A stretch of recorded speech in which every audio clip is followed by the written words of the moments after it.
Je vais appeler les trois orateurs des trois pitchs qui vont intervenir là. D'abord Tiffaine Boujard, directrice générale de SOWI. Je vous en prie, c'est pas vous, non, en effet, Boujard, je vous en prie. Raphaël Meyer, qui est le président de Lance Energy Storage, qui est avec nous, je crois, ici. Où est-il? Merci, je vous en prie, asseyez-vous. Et puis pour Blockchain and Greenflex, Antoine Yeredzian, cofondateur de Blockchain Partner, et Lucas Elessegui, le président de Greenflex. Je vous en prie, prenez place. Madame Boujard, je vous laisse aller vous installer où vous le souhaitez. Vous avez la parole pour 10 minutes et vous me pardonnerez d'être mécaniquement un acteur très ferme sur la question de la gestion du temps. Je vous en prie. Bonjour, donc moi j'ai 10 petites minutes pour vous présenter SOWI. Juste avant de démarrer, qui a déjà entendu parler de SOWI dans la salle? Vous pouvez... C'est pas mal. C'est pas mal, c'est pas mal. Alors SOWI, d'où ça vient? SOWI, c'est une filiale d'EDF à 100% qui a été lancée il y a 1 an et qui a été lancée pour répondre à un certain nombre d'enjeux et d'évolutions du marché français que vous connaissez tous dans la salle, donc je vais pas vous le refaire.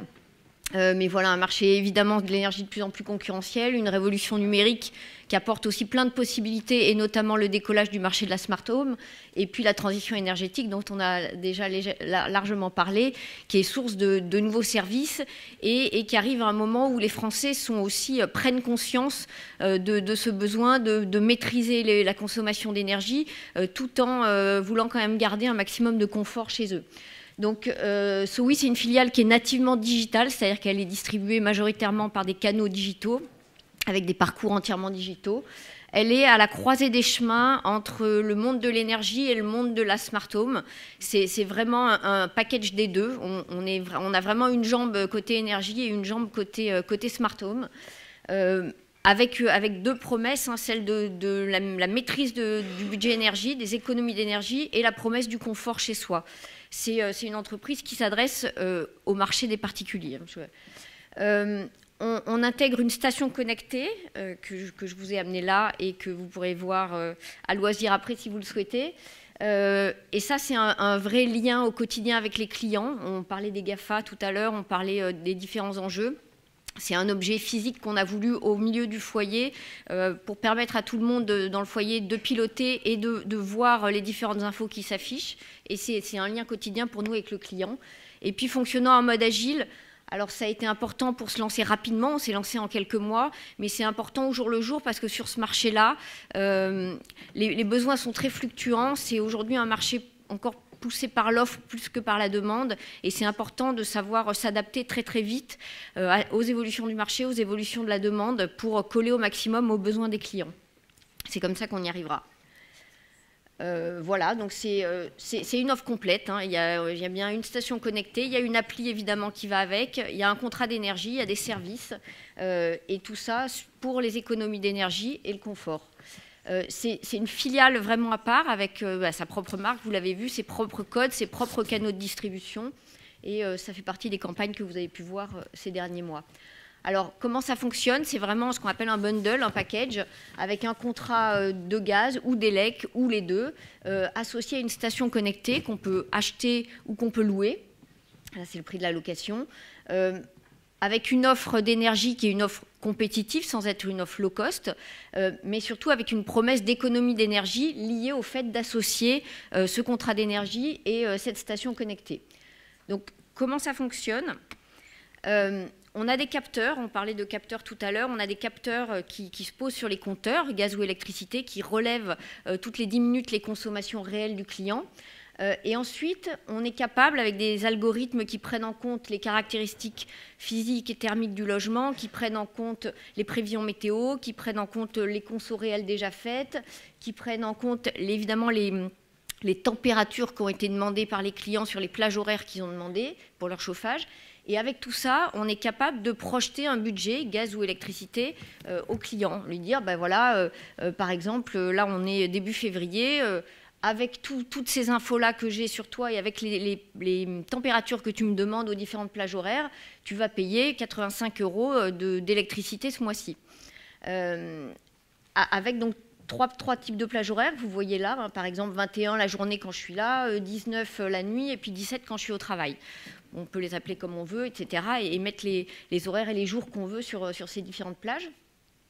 Et après, le client peut aller bouger ses températures, dire bah non, finalement, moi la journée, je veux plutôt 22 que 21.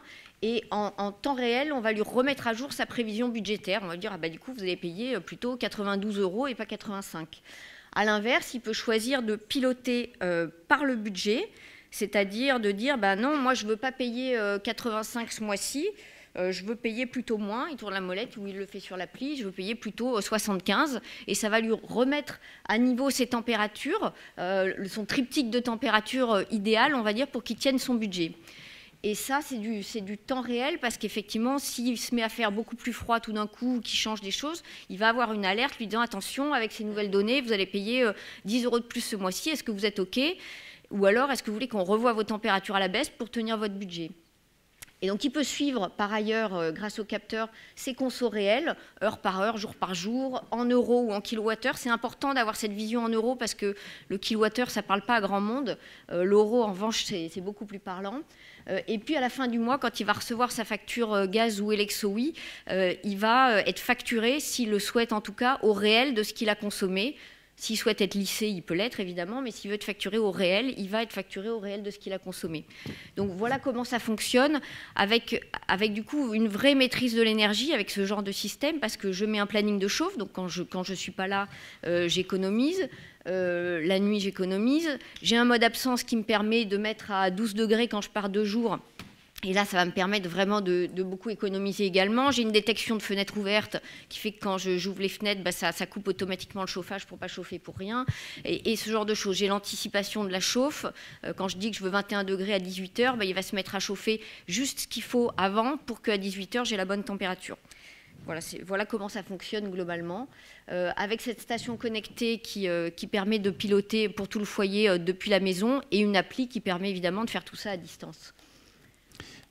Merci pour cette intervention. Voilà. Et donc, juste pour expliquer qu'en dehors de cette verticale énergie, alors on pilote aussi la charge du véhicule électrique depuis la station et on a toute une série de services autour du confort, notamment sur la qualité de l'air, la pollution extérieure, qualité de l'air intérieur, avec les capteurs qu'on a là-dedans, pollution extérieure, qui permettent aussi d'avoir des conseils et de maîtriser au mieux la qualité de l'air qu'on respire chez soi, ce qui est aussi une attente croissante des Français. Je vous en prie, merci. Applaudissements, si vous voulez bien, pour saluer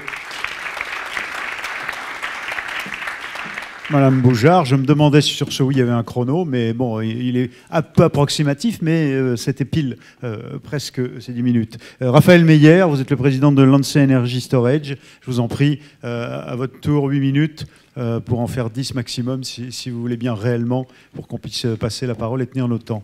Je vous en prie. Mais bonjour à toutes et à tous. Raphaël Meyer, président donc de Lancet Energy Storage, société grenobloise. Je vais vous parler, c'est opportun vu le climat actuel, de chauffage électrique, de la nouvelle ère du chauffage, et plus précisément, pour participer un petit peu à ce forum passionnant, comment est-ce qu'on peut, en transformant l'usage de l'énergie, développer le réseau électrique de demain, et c'est la mission de Lancet. Alors ça, vous savez tous et toutes ce que c'est. C'est un grille-pain, un convecteur électrique traditionnel. On estime à 30 millions encore ce type de radiateur encore en service en France. Alors on a tous ressenti le mauvais confort thermique évidemment de ce type de solution. Mais deux chiffres, 5 millions, c'est le nombre de ménages français en précarité énergétique, notamment du fait de cet appareil. Et 30%, c'est ce qui part dans un grille-pain en période de pointe en France. Donc 30% d'électricité française part dans un convecteur électrique en période de pointe. Donc évidemment, il faut remplacer, c'est un impératif de la loi de transition énergétique, il faut remplacer ces convecteurs et bien entendu prendre cette opportunité pour développer du renouvelable. Et Lancet propose un radiateur électrique et qui corrige tous les défauts du convecteur et qui va, on va le voir, aider la transition énergétique. Alors il faut bien comprendre qu'avant toute chose, ça reste un radiateur électrique mais qui utilise des corps de chauffe à l'état de l'art, qui sont beaucoup plus confortables, on parle de chaleur douce, d'inertie thermique, et de rayonnement infrarouge lointain, peu importe, un système qui est très très confortable dans sa génération de chaleur. Premier point. Deuxième point, intelligence artificielle, on en parle beaucoup, c'est du machine learning. Il s'agit en gros de utiliser les capteurs les différents capteurs du radiateur, donc présence, CO2, température, consommation. Tout ça est collecté au niveau de chaque pièce, agrégé au niveau du serveur Lancet, et on utilise du machine learning pour comprendre à quel moment on peut couper le chauffage sans impacter le confort. Et c'est une application très directe, très concrète de ce qu'on peut faire quand on collecte de la donnée en temps réel ou sur un pas horaire. Mais pour le consommateur ou la consommatrice, c'est très concret. Un système qui se pilote tout seul et qui fait de l'économie d'énergie en se coupant tout simplement le plus possible. Enfin, principale innovation qu'on introduit, une batterie de stockage d'électricité, lithium-ion. On participe à la révolution du stockage. En gros, cette batterie, on la charge en heure creuse, on restitue en heure pleine et on lisse la consommation d'énergie en temps réel, ce qui permet de prendre l'abonnement électrique le plus petit possible. Donc en gros, on va payer moins cher son électricité. Cette batterie, bien entendu, c'est du stockage. Ça signifie que ça se combine très bien avec, par exemple, du solaire. Là, on va parler d'autoconsommation, un bâtiment à terme autonome en énergie qui va utiliser des batteries pour stocker sur place le surplus qui n'est pas consommé à l'instant T et l'utiliser un petit peu plus tard. L'autoconsommation, on postule, et d'ailleurs les objectifs sont là, qu'elle sera présente dans tous les bâtiments neufs d'ici quelques années. Et l'enjeu, c'est bien entendu de l'introduire dans la rénovation et les fameux 500 milliers de logements qui sont l'objectif annuel. C'est intéressant l'autoconsommation parce que ça permet notamment d'atteindre les étiquettes énergétiques les plus ambitieuses. Et bien entendu, il faut participer à l'amélioration du parc. Un chiffre, 50%, le radiateur Lancet divise la facture par 2 par rapport à un convecteur électrique traditionnel. Ce ne sont pas des projections, ce sont des observations expérimentales en site occupé qu'on a réalisées autour de Grenoble. Un retour sur investissement donc très rapide si on considère qu'il est vendu au même tarif qu'un radiateur classique. Un peu évolué, pas le grille-pain de base, mais il est très agressif en termes de coût. C'est la raison probablement pour laquelle il a obtenu cette année, ce radiateur électrique, le Best of Innovation, c'est-à-dire la première place des CES Awards, qui est considérée comme la distinction technologique la plus prestigieuse au monde. Je voudrais par contre insister beaucoup sur cette slide-là, qui est vraiment dans la thématique d'aujourd'hui. Ce qu'il faut comprendre, c'est que Lancet, et en tout cas les solutions de stockage, il y a une notion réellement systémique derrière, dans le réseau électrique. C'est-à-dire que le stockage, ça permet de faire de l'économie d'énergie pour le consommateur final. Tant mieux, c'est lui qui paye pour ce stockage. Mais ça permet tout un tas d'effets techniques extrêmement vertueux et qui sont nécessaires à la transition énergétique. En premier lieu, le stockage décentralisé sur des petites installations. Il y a un enjeu réglementaire bien sûr, mais décentralisé, ça permet de simplifier la gestion du réseau. Il faut imaginer que ce sont plein de petites stations qui interviennent pour équilibrer la fréquence. On parle de réserve primaire. Ça permet d'aider Enedis à assurer une bonne distribution. Donc le stockage, ça va permettre d'avoir un réseau beaucoup plus résilient. Bien entendu, on a un radiateur qui ne consomme jamais en période de pointe, par définition, puisque période de pointe, c'est de l'heure pleine, donc la batterie, elle va être en train de se décharger et le radiateur ne consomme rien à ce moment-là. Ça veut dire qu'on réduit directement la pointe hivernale, qui est l'enfer d'EDF, la raison pour laquelle on a toujours du charbon en France. Et puis, bien entendu, ça facilite l'intégration du renouvelable sur ces modèles en autoconsommation. Donc réellement, il faut bien voir qu'un usage aussi basique que le chauffage, en réalité, peut avoir une vocation complètement systémique dans la transition énergétique. Il y a évidemment de la donnée, il y a évidemment tout un tas d'enjeux réglementaires, etc. Mais réellement, le stockage va être un chaînon obligatoire dans cette transition énergétique. Je passe rapidement sur notre équipe, 13 personnes, on a été créé il y a 1 an et demi, croissance assez rapide pour une start-up industrielle. On est basé à Grenoble, production complètement française. Ce sont quelques dizaines d'emplois induits qu'on a autour de l'assemblage, de la sous-traitance et de l'installation du radiateur. Donc voilà, une start-up d'un territoire, certes très dynamique, mais vraiment une start-up de territoire. Et ce que je voulais vraiment terminer, c'est la transition énergétique est une opportunité, très clairement, en termes d'emploi, en termes de redistribution de la richesse et de la valeur. Et le stockage, il faut vraiment comprendre que le stockage la rend possible, la rend concrète, cette transition énergétique. Merci.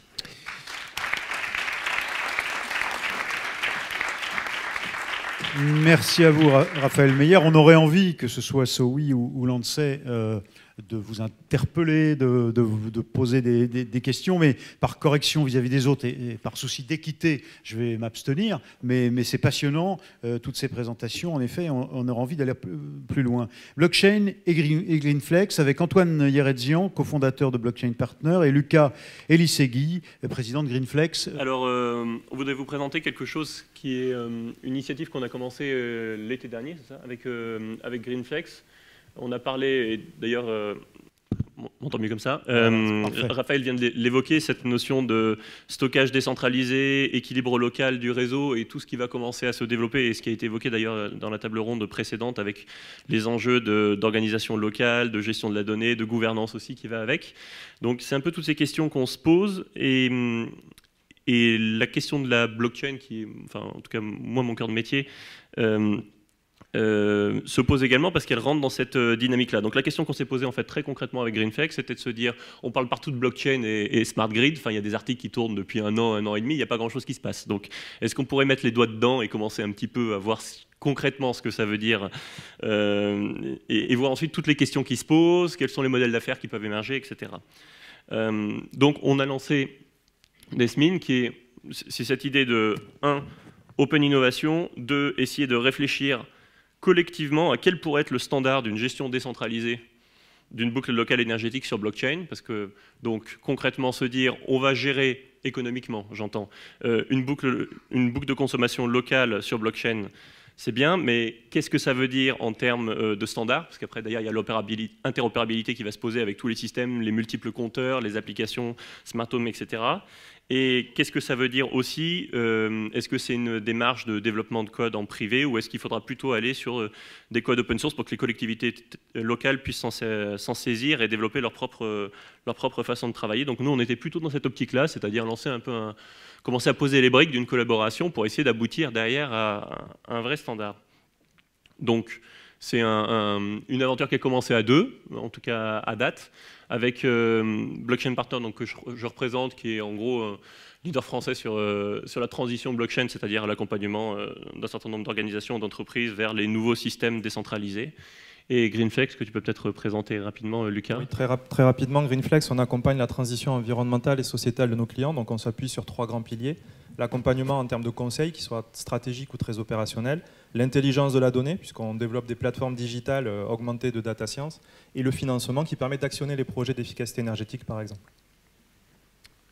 Donc concrètement, Smart Grid, bon, je ne vais pas vous faire l'offense ici de rappeler ce que c'est, mais en gros, c'est cette l'idée là qui est posée, c'est de dire, est-ce que plutôt que d'avoir, comme c'est plutôt la tendance du moment, un agrégateur qui centralise ce Smart Grid et qui est peut-être l'émanation de la gouvernance locale, mais qui va centraliser les flux, est-ce qu'on ne peut pas imaginer des modèles plus décentralisés, notamment en s'appuyant sur les technos blockchain?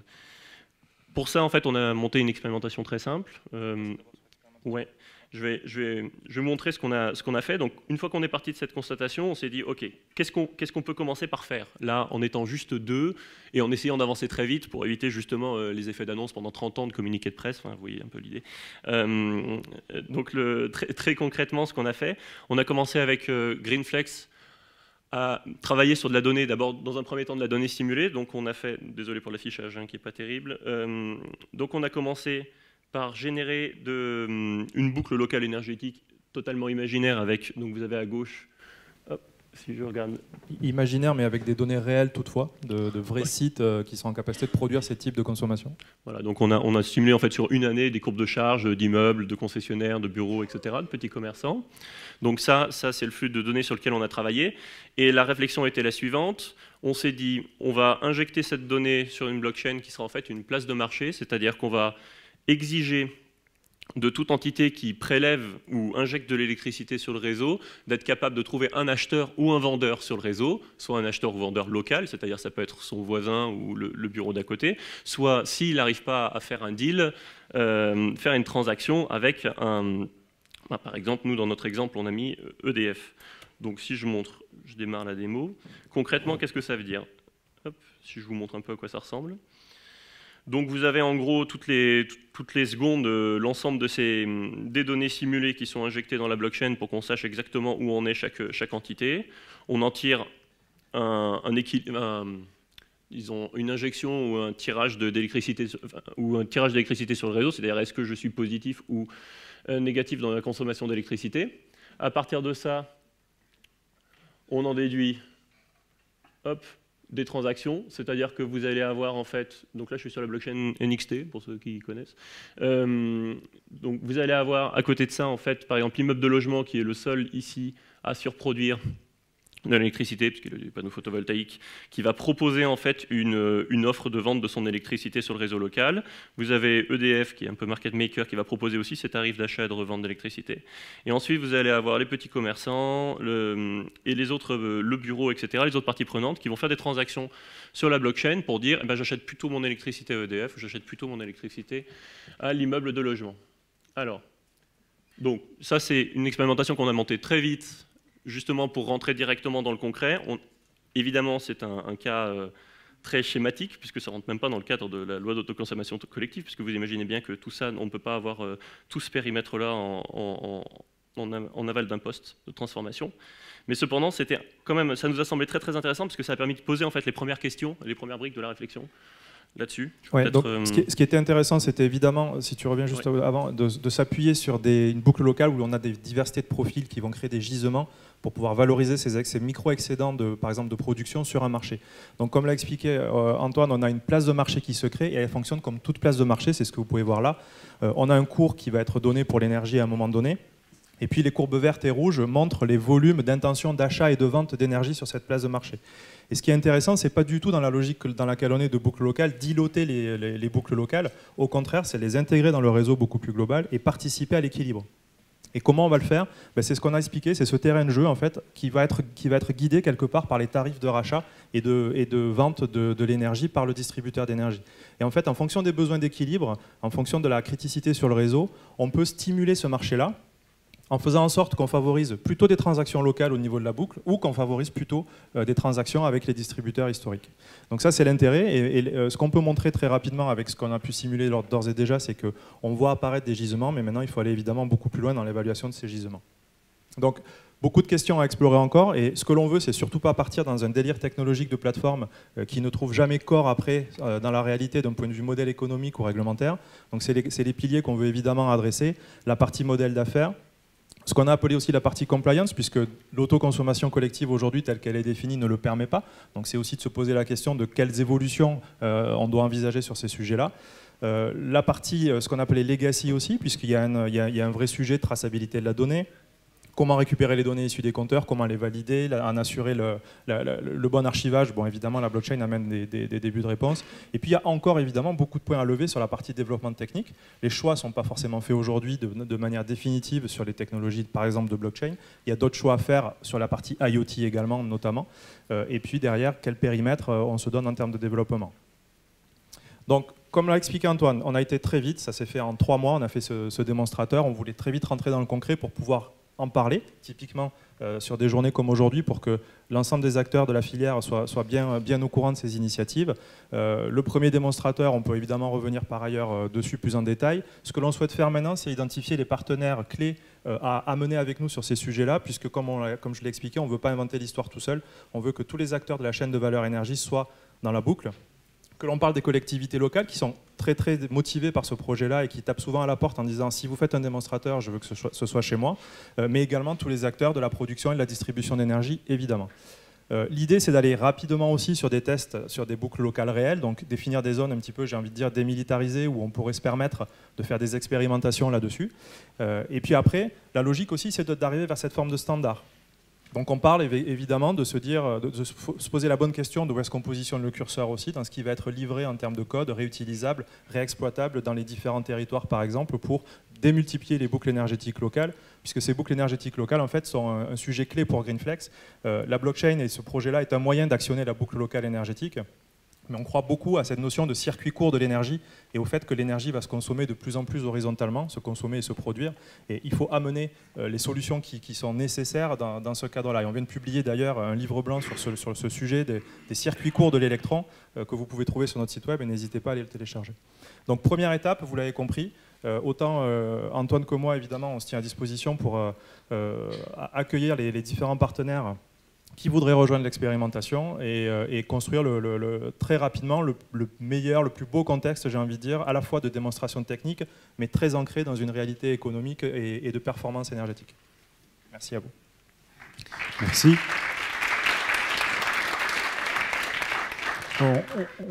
Là encore, d'autres questions viennent immédiatement. on voudrait vous demander par exemple quel accueil vous avez eu des différents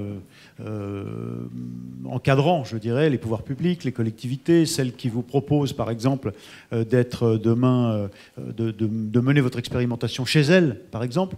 Mais si je commence à vous poser une question à vous, il faut que j'en pose aussi aux deux autres intervenants des pitchs. Je répète, par équité, la salle aussi pourrait, mais bon, c'est pas tout à fait la règle. En tout cas, vous êtes là ce matin à disposition, vous venez de le souligner, de tous ceux qui sont ici à l'issue de ce colloque en fin de matinée, bien sûr, s'ils souhaitent d'autres informations et à travers les organisateurs et RM Conseil.